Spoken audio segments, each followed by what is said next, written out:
Hello friends, स्वागत है आपको अपना यूट्यूब चैनल प्रतिभा एजुकेशन में। तो दोस्तों, इससे पिछले वीडियो में हम लोगों ने 43वीं बीपीएससी प्रीवियस ईयर क्वेश्चंस के 75 क्वेश्चंस कर लिए। इस वीडियो में हम 76 से लेकर 100 तक क्वेश्चंस करेंगे, यानी कि टोटल कुल मिलाकर 25 क्वेश्चंस करेंगे। तो चलिए बिना समय गवाए शुरू करते हैं आज का ये प्रैक्टिस सेट।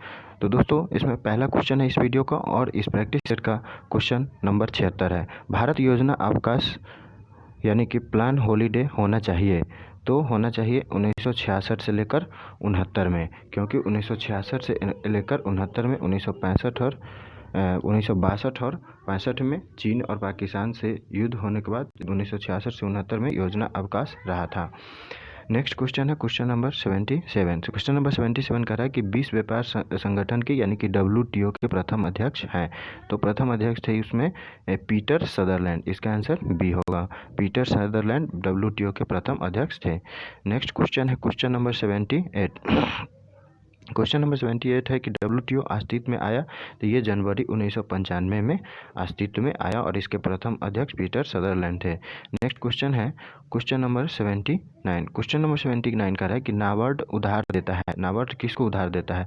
तो ये कृषि एवं ग्रामीण विकास के बैंकों को उधार देता है। ये कृषि एवं ग्रामीण विकास बैंकों को उधार देता है। कौन? नाबार्ड। ठीक है मित्रों, नेक्स्ट क्वेश्चन है क्वेश्चन नंबर 80। क्वेश्चन नंबर 80 कह रहा है कि दुर्लभ मुद्रा यानी कि हार्ड करेंसी का आशय उस मुद्रा से है जो कि विकसित देशों की है। इसको हार्ड करेंसी कहते हैं। जो डेवलप्ड कंट्री की मुद्रा है, डॉलर, पाउंड स्टर्लिंग वगैरह, ये सब जो है हार्ड करेंसी है।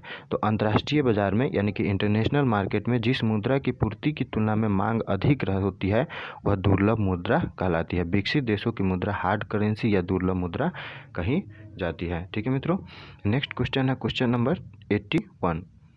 क्वेश्चन नंबर 81 कह रहा है कि पंचायती राज का प्रधान लक्ष्य है। पंचायती राज का प्रधान लक्ष्य क्या है? तो पंचायती राज का प्रधान लक्ष्य है ग्रामवासियों में शक्ति का विकेंद्रीकरण करना। तो इसका आंसर सी होगा। के 73वें संशोधन के अनुसार देश में पंचायती राज व्यवस्था को कानूनी रूप से लागू किया गया और पंचायती राज व्यवस्था का मुख्य उद्देश्य शक्ति का विकेंद्रीकरण करना था। ठीक है, और आर्टिकल 40 के अनुसार राज्य ग्राम पंचायतों का संगठन करने के लिए कदम उठाएगा और उनको ऐसी शक्तियां और अधिकार प्रदान करेगा जो उन्हें स्वायत्त शासन की इकाइयों के रूप में कार्य करने के योग्य बनाती है। तो पंचायती राज का प्रधान लक्ष्य ग्रामवासियों में शक्ति का विकेंद्रीकरण करना। नेक्स्ट क्वेश्चन है क्वेश्चन नंबर 82। क्वेश्चन नंबर 82 कह रहा है कि पंचायती राज का सर्वप्रथम प्रवर्तित किया गया था। तो पंचायती राज सर्वप्रथम प्रवर्तित किया गया राजस्थान में। इसका आंसर टी होगा। भारत में पंचायती राज व्यवस्था सर्वप्रथम बलवंत राय मेहता समिति की अनुशंसा पर लागू की गई और राजस्थान प्रथम राज्य था जिसने पंचायती राज की स्थापना की। 2 अक्टूबर 1959 को प्रधानमंत्री पंडित जवाहरलाल नेहरू ने नागौर में, राजस्थान के नागौर में इसका उद्घाटन किया। कब? 2 अक्टूबर 1959 को। और 1959 में ही आंध्र प्रदेश में भी इसको लागू कर राजस्थान पहले नंबर पर आ गया और आंध्र प्रदेश दूसरे नंबर पे आ गया। तो पंचायती राज सर्वप्रथम प्रवर्तित किया गया राजस्थान में। नेक्स्ट क्वेश्चन है क्वेश्चन नंबर 83। क्वेश्चन नंबर 83 कह रहा है कि पंचायती राज को डोडट के अंतर्गत स्वशासन की इकाई के रूप में संगठित किया गया है। तो पंचायती राज को भारतीय संविधान के 73वां संशोधन के अंतर्गत स्वशासन की इकाई के रूप में संगठित किया गया है। तो भारतीय संविधान के 73वां संशोधन के अंतर्गत इसको स्वशासन के इकाई के रूप में संगठित किया गया है। नेक्स्ट क्वेश्चन है क्वेश्चन नंबर 84। क्वेश्चन नंबर 84 कह रहा है कि भारत में संघीय वित्त आयोग संबंध रखता है। भारत में संघीय वित्त आयोग संबंध रखता है। तो भारत में जो है संघीय वित्त आयोग संबंध रखता है राज्यों एवं केंद्र के बीच से। भारत में संघीय वित्त आयोग संबंध रखता है राज्य एवं केंद्र के बीच से। तो संघ तथा राज्यों के बीच वित्तीय संबंधों के बारे में केंद्रीय प्रधानता वाली भारतीय संघवाद की समान प्रवृत्ति के दर्शन कर सकते हैं। यानी वित्तीय दृष्टि से संघ अधिक सशक्त है। संविधान के आर्टिकल 280 के उपबंध के अनुसार हर 5वें वर्ष की समाप्ति पर वित्त आयोग का गठन किया जाता है और वह संघ तथा राज्यों के बीच टैक्स के आगमों का वितरण की जांच एवं सहायता अनुदान का नियमन करने वाले सिद्धांत का निर्धारण करता है। तो ये जो है आर्टिकल संघ तथा राज्यों के बीच वित्तीय संबंध के बारे में जो है ये बात लिखी गई है। संविधान के आर्टिकल 280 के उपबंध के अनुसार हर 5 वर्ष जो है 5 वर्ष पर जो है वित्त आयोग का गठन होता है। नेक्स्ट क्वेश्चन है question number 84। Question number 85 question number 85 का है कि बिहार को काटकर एक पृथक वनांचल राज्य बनाना संभव है। तो ये पुराना क्वेश्चन है। तो संवैधानिक औपचारिकता को संपन्न करके एक पृथक राज्य इस प्रकार से बनाया जा सकता है। तो आर्टिकल 3 के अधीन संसद को किसी राज्य से उसका राज्य क्षेत्र अलग करके या दो से अधिक राज्यों को या राज्यों के भागों को मिलाकर अथवा किसी राज्य क्षेत्र को किसी राज्य के भाग के साथ मिलाकर नए राज्य का निर्माण करने की शक्ति प्राप्त है। तो ये शक्ति प्राप्त किसको है? संसद को प्राप्त है। और किसके तहत प्राप्त है? संविधान के आर्टिकल 3 के तहत। किंतु राज्य क्षेत्रों में परिवर्तन के संबंध में राज्यों को अपनी बात करने का अधिकार है, किंतु राज्य विधानमंडल द्वारा व्यक्त विचार राष्ट्रपति या संसद पर बाध्यकारी नहीं होते। अपना विचार रख सकते हैं राज्य, लेकिन राज्य पर बाध्यकारी नहीं है। वो काट के छाँट के जैसे हो तो जोड़ के या छोटा कर सकते हैं या बड़ा कर सकते हैं। तो नेक्स्ट क्वेश्चन है क्वेश्चन नंबर 86। क्वेश्चन नंबर 86 कह रहे हैं कि केंद्रीय मंत्रिपरिषद के हाल के एक निर्णय के तहत पिछड़ी जाति समूह की सूची में 17 राज्यों की उपजातियों की एक संख्या को जोड़ा गया है। तो वह संख्या है 136।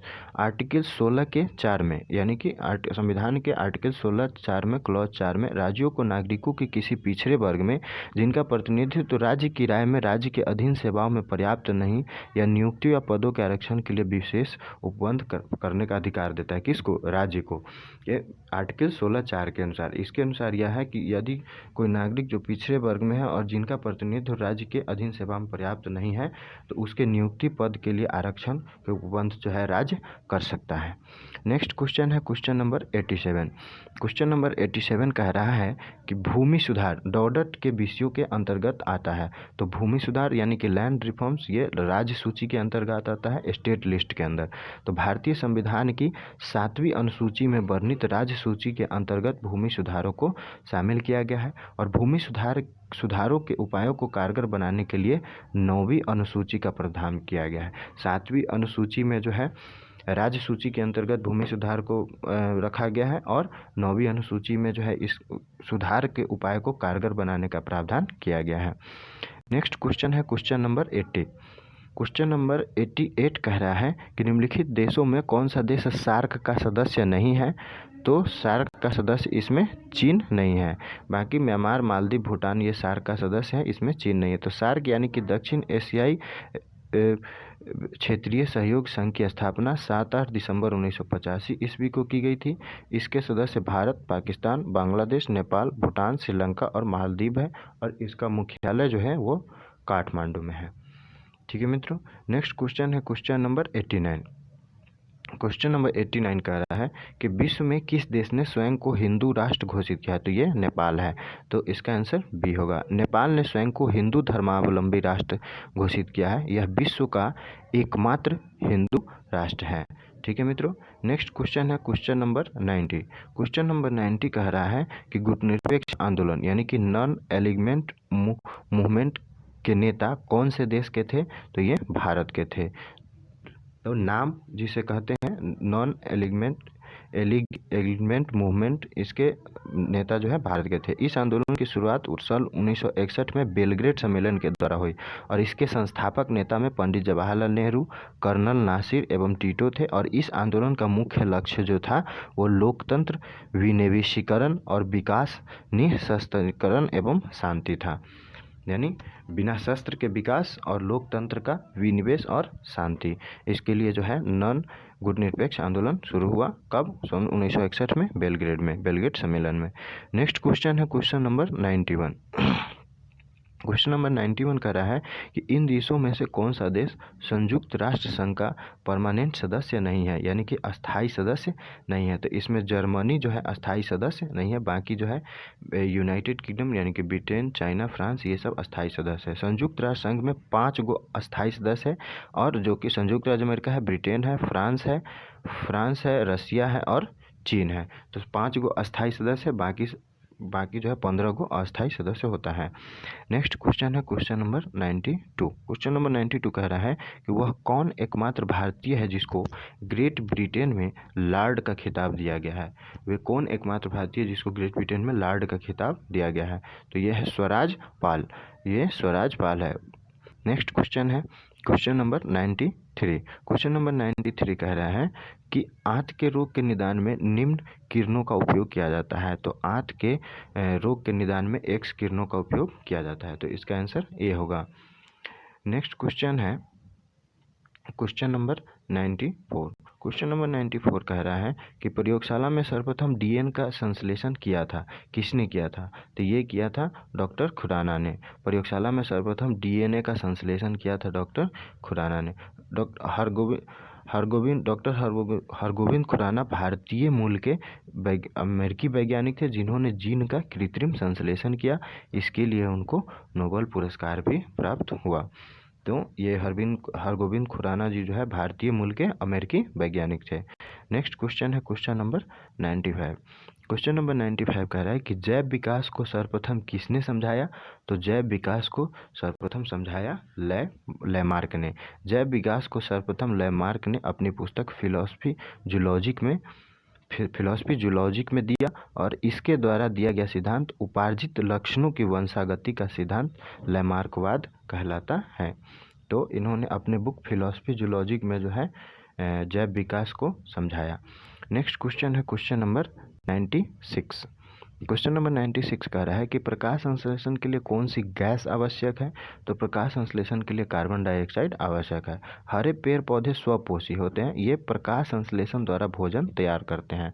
और प्रकाश संश्लेषण एक ऐसी प्रक्रिया है जिसमें पादप जो है यानी पौधे जो है सूर्य के प्रकाश, पर्णहरित और कार्बन डाइऑक्साइड एवं जल, ये 4 चीज़ का उपयोग कर कार्बोहाइड्रेट का निर्माण करते हैं। इसका फार्मूला होता है 6CO2 + 12H2O। सूर्य का प्रकाश ग्रहण किया और पर्णहरित, ये दोनों की उपस्थिति में C6H12O6 + 6H2 + C6CO2। Next question है क्वेश्चन नंबर 97। क्वेश्चन नंबर 97 का रहा है कि निम्न रक्त वर्ग सार्वत्रिक दाता होता है, तो ये होता है ओ वाले वर्ग।